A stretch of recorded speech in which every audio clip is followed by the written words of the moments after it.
হাসিনাকে পালিয়ে যেতে বাধ্য করা হয়, হাসিনা পালিয়ে যেতে বাধ্য হয় না। আমরা হাসিনার পতন ঘটিয়েছি বলতে হবে, ফ্যাসিবাদী হাসিনার পতন হয়। ঠিক, পালিয়ে যেতে বাধ্য করা কোনো প্যাসিভ কথা বলা যাবে না, এখানে একটি জাহান্নামে পাঠিয়ে দিয়েছে।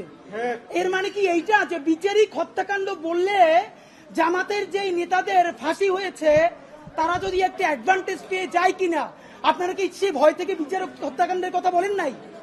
প্লিজ এটা আপনাদেরকে বন্ধ করতে হবে। এবার বন্ধুরা, ঘোষণাপত্রের ফিডব্যাকের পরে অত্যন্ত গুরুত্বপূর্ণ কথা আপনাদের সাথে জুলাই সনদ নিয়ে আমরা প্রত্যাশা করছি আগামী কয়েকদিনের মধ্যে জুলাই সনদ স্বাক্ষরিত হবে। নাম্বার 1, এই ঘোষণাপত্রে আপনারা যেরকম ভুজুং বাজুং দিয়ে জাতিকে বুঝাইছেন, আপনারা এই জুলাই সনদে সর্বশেষ বলেছেন, আমার হাতে প্রধান উপদেষ্টা মহোদয় 5ই আগস্ট একটি দীর্ঘ বক্তৃতা করেছেন। এই বক্তৃতার পুরো কপি আছে। এই বক্তৃতা অনুযায়ী উনি বলেছেন শীঘ্রই জুলাই সনদ বাস্তবায়ন হবে। এই জুলাই সনদের জন্য 19টা মৌলিক সংস্কারে সবাই ঐক্যমত্য পোষণ করেছে। এরপরে যে কথাটা আর বলা হয় না, এই 19টা ঐক্যমত্যের মধ্যে বিএনপি বলেছে তার মধ্যে 10টাই তারা নোট অফ ডিসেন্ট দিয়েছে।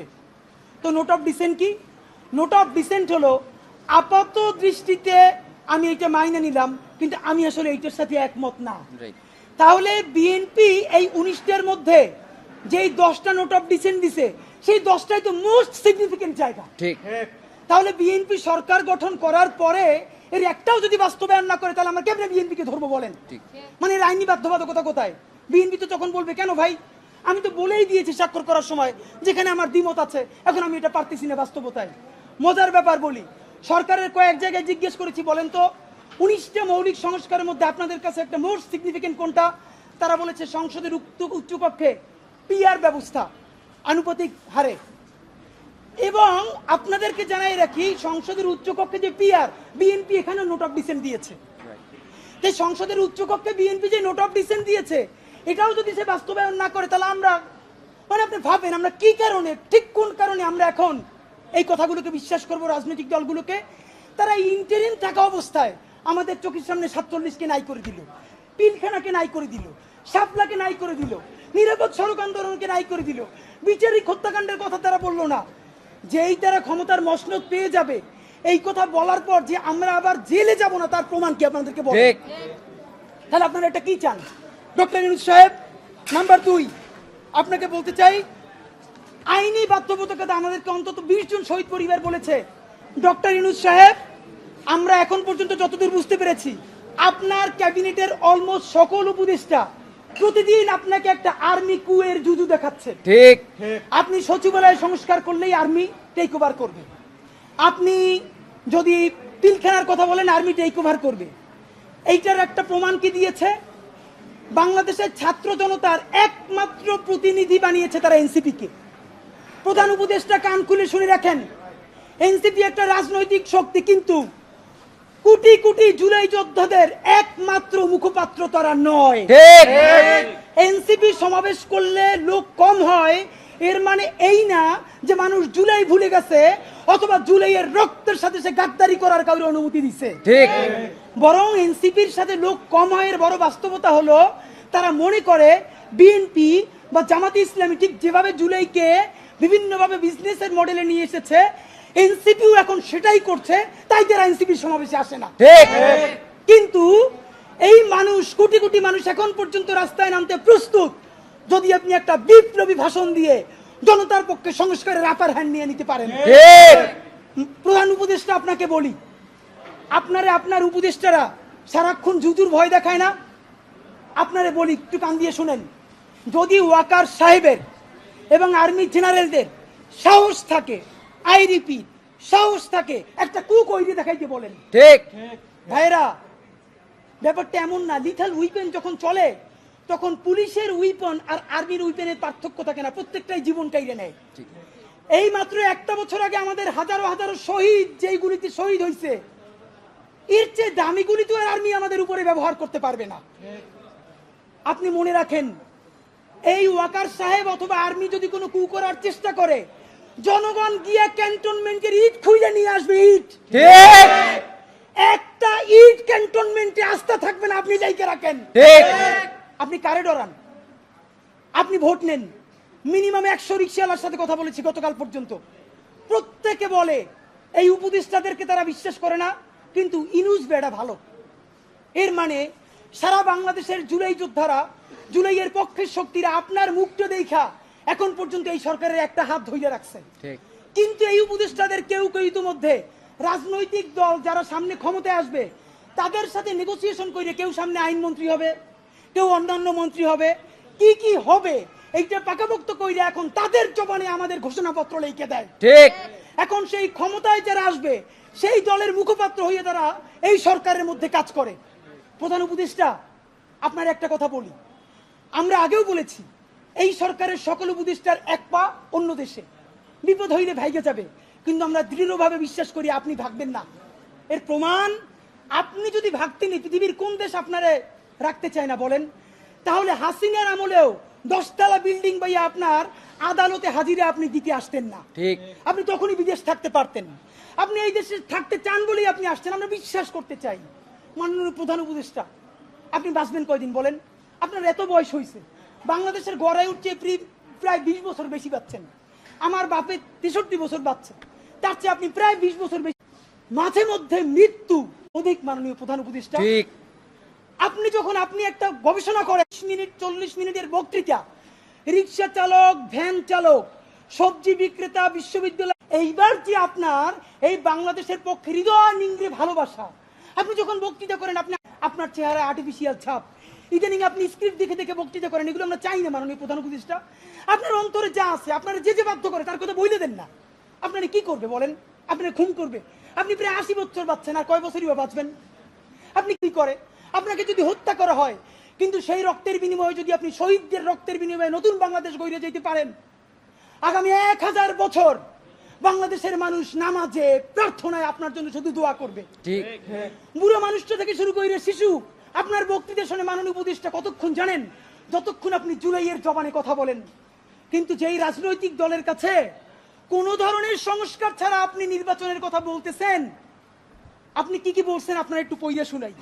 আপনার ঘোষণাপত্র থেকে অল্প কয়েক জায়গা মার্ক করে নিয়ে আসছে। মাননীয় প্রধান উপদেষ্টা, আপনি বলছেন যে সামনের নির্বাচনে, এবারের নির্বাচন যেন আনন্দ উৎসবের দিক থেকে, শান্তি শৃঙ্খলার দিক থেকে, ভোটার উপস্থিতির দিক থেকে, সৌহার্দ্য আন্তরিকতার দিক থেকে দেশের ইতিহাসে স্মরণীয় হয়ে থাকে, এই সকল আয়োজন করা হবে। মাননীয় প্রধান উপদেষ্টা, 6 মাস বাকি আছে। এই 6 মাসের মধ্যে আপনি এই উদযাপন কেমনে করবেন? নির্বাচন শুরু হইতে পারে না, এর মধ্যে মানুষকে হত্যা করতেছে রাজনৈতিক দল একটা আরেকটারে। তাহলে এই আমলা, এই পুলিশ, যেই পুলিশ রাজনৈতিক দলের ছত্রছায়া আবার হত্যাকাণ্ড ঘটাবে, আপনি দাঁড়িয়ে দিয়ে কেমনে পারবেন? প্লিজ, আপনার এই বৃদ্ধ কাঁধে রাজনৈতিক দলগুলোর বন্দুককে রাখতে দিয়েন না। আপনি না পারলে কুইট করেন, ওরা নিজেরা বুঝে খাক। কিন্তু রাজনৈতিক দলের একমাত্র মুখপাত্র হইয়া বাংলাদেশের মুখপাত্র থেকে আপনি বিদায় নিয়েন না। আপনি নির্বাচনের কথা বলছেন, আমরা খুশি হয়েছি, কিন্তু ইতিহাসের স্মরণীয় নির্বাচন করার রোডম্যাপ কোথায়? বাংলাদেশের রাজনৈতিক দলগুলো আপনার সাথে মিটিং করে সামনে এসে বলে আমরা নির্বাচনের রোডম্যাপ দেখি নাই, আমরা হতাশ। ভিতরে কথা বলার চেষ্টা করলাম, আফসোস, রাজনৈতিক দলগুলো এত বদমাশ কেমনে হয় ভাই? ভিতরে তারা একটা বারো ভালো করে কোনো রাজনৈতিক তারা নির্বাচনের ম্যাপ দেয় না। প্রধান উপদেষ্টারে তারা গিয়ে বলে বড় দলগুলা, ওই পেট্রো বাংলার চেয়ারম্যানটা কিন্তু আমাদের লাগবে, অমুক বিশ্ববিদ্যালয়ের ভিসি কিন্তু আমাদের লাগবে, স্বরাষ্ট্র আর জনপ্রশাসন মন্ত্রণালয়ের সচিবটা কিন্তু আমাদের লাগবে। বাইরে এসে বলে আমরা নির্বাচন না দেখে হতাশ। একই দ্বিচারিতা। তা আপনার প্রতি অনুরোধ, এই যে আপনারে বাহিরে এসে বলে যে আপনি নির্বাচন দেন না, আপনি কেন প্রেস মিট করে বলেন না বিএনপি আমার পেট্রো বাংলা চাই, জামাত আমার স্বরাষ্ট্রমন্ত্রী চাই, এনসিপি আমার কাছে জনপ্রশাসন চাই, বলে দেন। ধরেন আপনি বইলে দিচ্ছেন, করবে কি? মারবে। আপনি এমনি একদিন মরে যাবেন, আজীবন বাঁচবেন। আপনি বইলে দেন না, ওদের নেংতে কইলে দেন। রাজনৈতিক শক্তির আমরা পক্ষে, কিন্তু রাজনৈতিক দলের নামে নিপীড়নের পক্ষে আমরা নয়। বন্ধুরা আমার, আপনি আরেকটা কথা বলেছেন, এখন থেকে প্রতিদিন আলাপ করুন আপনার এলাকায় ভোটদান ব্যবস্থা কেমন হলে সুন্দর হয়, কেমন হলে আনন্দমুখর হয়, সেটা আগে থেকে ঠিক করার জন্য, নতুন বাংলাদেশের কাজ করার জন্য সেইটি আপনারা প্রস্তুতি নেন। মাননীয় উপদেষ্টা, যমুনে বললে হবে না, এলাকায় গিয়ে যদি এই আলাপ শুরু করি, আমার পিটাইয়া ছালবাকল উঠেই আবার ঢাকায় পাঠাইবে। ঠিক, ঢাকার এলাকা কিন্তু এক না। এলাকায় সেই পরিবেশ আপনি তৈরি করতে পারছেন? এলাকার ওসি প্রতিদিন এখন বিএনপির উপজেলা সভাপতির ফোন করে ডায়াবেটিসের খবর নেয়। তা আমার কথা যদি বিএনপি বিপক্ষে যায়, আমার কথা যদি জামাতের বিপক্ষে চায়, তারা তো আমার দৌড়নি দিয়া কি করবে তা তো আপনি বুঝতে পারতেছেন না। প্রধান উপদেষ্টা, মাননীয় উপদেষ্টা, শেষের দিকে আপনার আর একটা কথা আপনারা বলা দরকার। আপনি এইখানে খুবই স্পেসিফিকলি বারবার নির্বাচনের যে রোডম্যাপটা দিয়েছেন, আমরা অত্যন্ত খুশি হয়েছি। আপনার হাতে সময় আছে 6 মাস। আপনাকে চূড়ান্তভাবে আমরা কয়েকটা প্রস্তাবনা দিতে চাই। নাম্বার 1, এই 6 মাসের মধ্যে আপনি একটা আপার হ্যান্ড নেবেন। সেই আপার হ্যান্ডের চূড়ান্ত কাজ আগামী 1 সপ্তাহের মধ্যে আপনি ইন্টারিম ভেঙে দেন। ঠিক। এই ইন্টারিমের অনেক উপদেষ্টা এখন সামনে কেউ বিএনপির, কেউ জামাতের, কেউ এনসিপির মুখপাত্র হইয়া তাদের দলীয় এজেন্ডাগুলো আপনার সামনে রেখে বাস্তবায়ন করবে। এটা আপনি হইতে দিয়েন না। আপনি অতি জলদি যেই নির্বাচনটা উপহার দিতে চান তার জন্য ইন্টারিম ভেঙে দেন এবং অতি দ্রুত তত্ত্বাবধায়ক সরকার ঘোষণা করেন। এই ইন্টারিম ভেঙে দিয়া আপনি প্রধান হইয়া আপনি তত্ত্বাবধায়ক সরকার ঘোষণা করেন। আগামী 6 মাস মাননীয় প্রধান উপদেষ্টা, এটা অনেক অনেক বেশি ইনাফ, মোর দ্যান ইনাফ এই দেশে পাল্টাই দেওয়ার জন্য। আপনি কিছু বিপ্লবী সিদ্ধান্ত নেন। সেই বিপ্লবী সিদ্ধান্তের মধ্যে আপনি 1 নম্বরে বলেন যে এই দলই ক্ষমতায় আসবে ওয়াদা করতে হবে 72-এর সংবিধানকে বাতিল করতে হবে। যেই 72-এর সংবিধানের মধ্য দিয়ে বাকশাল হয়েছে, বিচারিক হত্যাকাণ্ড হয়েছে, সেই সংবিধানকে নতুন সংসদে বাতিল করে জুলাইয়ের ঘোষণাপত্রের আলোকে এবং জুলাইয়ের সনদের আলোকে নতুন সংবিধান রচনা করতে হবে। নাম্বার 2, প্রতিনিধিত্বশীল স্বাধীন পুলিশ কমিশন গঠন করতে হবে। আমরা বলেছি শুধু পুলিশ কমিশন না, কারণ এই পুলিশ যদি জানে আগামীতে বিএনপি ক্ষমতায় আসবে, জামাত ক্ষমতায় আসবে, সে হোমওয়ার্ক কইরা প্রত্যেকটা কেন্দ্র দখল করে ব্যালট ভরে দিবে, কারণ সে জানে তাহলে তার পোস্টিংটা ভালো হবে। সুতরাং আমরা চাই একটা প্রতিনিধিত্বশীল স্বাধীন পুলিশ কমিশন। এটা যদি 10 জনের মেম্বার হয়, 2 জন বিরোধী দল থেকে থাকবে, 2 জন বিশ্ববিদ্যালয়ের শিক্ষক থাকবে, 1 জন শহীদ পরিবার থেকে থাকতে পারে, এই পুরো সরকার থেকে থাকবে 5 জন, বাকি 5 জন অন্য স্টেক থেকে। যদি সেটা হয় তাহলে ন্যূনতম তাকে কিন্তু একটা কন্ট্রোল করা যাবে। নাম্বার 2, আপনি ন্যূনতম জুডিশিয়াল রিফর্ম না করে আপনি কিসের নির্বাচন দিচ্ছেন? এই যে নির্বাচনে খুন হবে প্রচুর, সেই খুনগুলো নিয়ে তো মামলা হবে। আমরা এই যে আসিফ মাহমুদ বনাম ইশরাক হোসেনের যে ক্যাচাল, সেই ক্যাচালে দেখলাম আদালত পর্যন্ত স্বীকার করতেছে যে এই ব্যাপারে রায় দেওয়ার উপরে তার উপরে চাপ ছিল।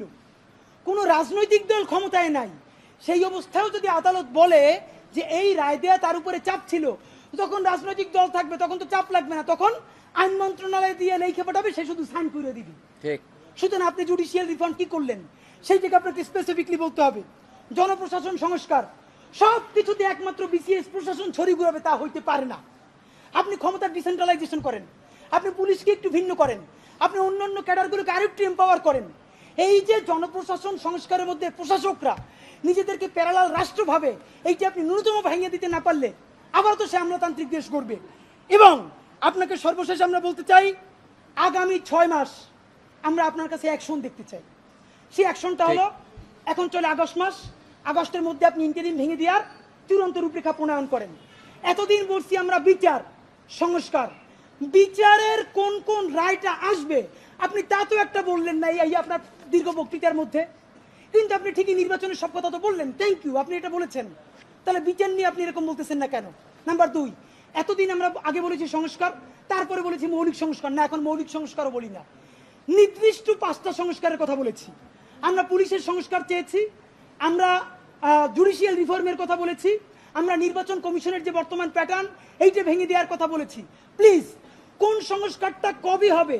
নির্বাচনের আগে যদি আপনি একটা সংস্কার নিজে করে দেখাতে না পারেন, তাহলে বলেন প্রবাস থেকে লক্ষ টাকা প্লেন ভাড়া দিয়া বাংলাদেশের মানুষ কেন ভোট দিতে আসবে বলেন?